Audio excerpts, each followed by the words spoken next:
Olá, meu nome é Alberto Meyer, eu sou professor aqui na Universidade Web FenaBrave. Estou falando para vocês sobre as características dimensionais dos veículos comerciais. Uma característica que é importante e muitas vezes a gente esquece de levar ela em conta é o raio de giro de um determinado veículo. O raio de giro, se você for olhar na ficha técnica, você vai encontrar entre calçadas e entre muros, tá?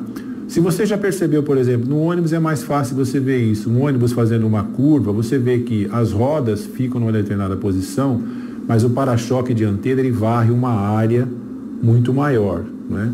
Então, aquela área da ponta do para-choque, a gente fala que é raio de giro entre muros, porque se você for fazer uma curva, por exemplo, a frente passa por cima da calçada e pode bater no muro, por exemplo. Então, é entre muros. E aonde as rodas passam, a gente chama de raio de giro entre calçadas. Essa informação, muitas vezes a gente negligencia, mas é extremamente importante para veículos, por exemplo, que fazem muita manobra, tipo o caminhão de lixo, o ônibus articulado, ele tem um determinado raio de giro. Será que aquele ônibus articulado vai conseguir fazer aquele trajeto, aquela determinada curva? No material de apoio eu coloquei para vocês um link que mostra bem a importância disso.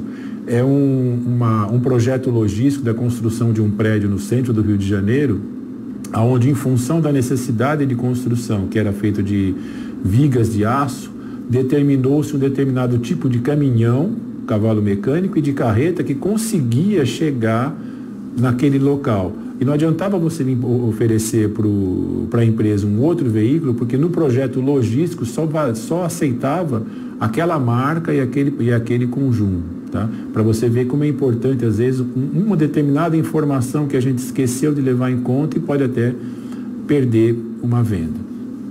Outra informação interessante que a gente tem que usar, o balanço dianteiro e balanço traseiro. O dianteiro, por exemplo, é aquele espaço entre o eixo dianteiro e o para-choque. Tá? Em função da altura e essa distância entre o eixo dianteiro e o para-choque, esse veículo vai ter capacidade ou não de fazer um determinado trajeto, tá? Se o balanço dianteiro é muito grande, ele às vezes não consegue passar numa determinada valeta, ele vai bater, ou ele não consegue subir uma rampa, porque ele pode raspar. Do mesmo jeito a traseira, se o balanço traseiro é muito grande, ele pode às vezes ficar preso numa valeta. Você já deve ter visto isso, aqueles caminhões de transporte colchão, às vezes o cara chega num determinado lugar e fica enganchado lá, não consegue sair, né?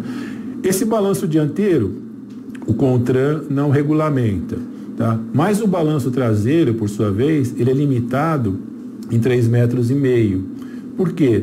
Porque quando o veículo faz a curva, a traseira vai varrer um determinado espaço. Isso tem que ser limitado.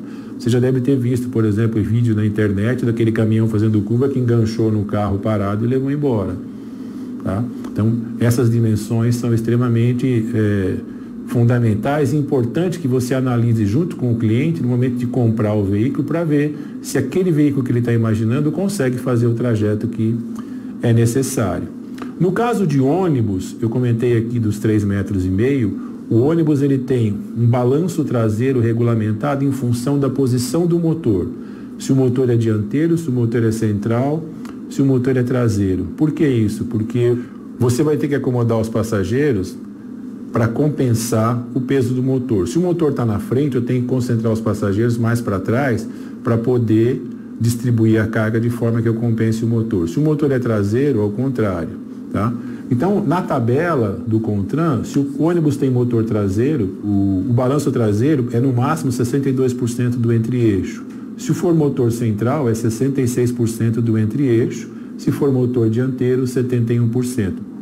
Outra questão importante que a gente deve analisar no veículo é o que a gente chama de ângulo de quebra, tá? Ângulo de quebra é Você já passou numa lombada com o seu carro e já percebeu que algumas vezes a lombada é tão alta que o carro raspa, tá? Então, ângulo de quebra é o valor mínimo, né, que o veículo tem que ter para que não raspe nessa lombada. Então, cada veículo tem a sua característica, tá?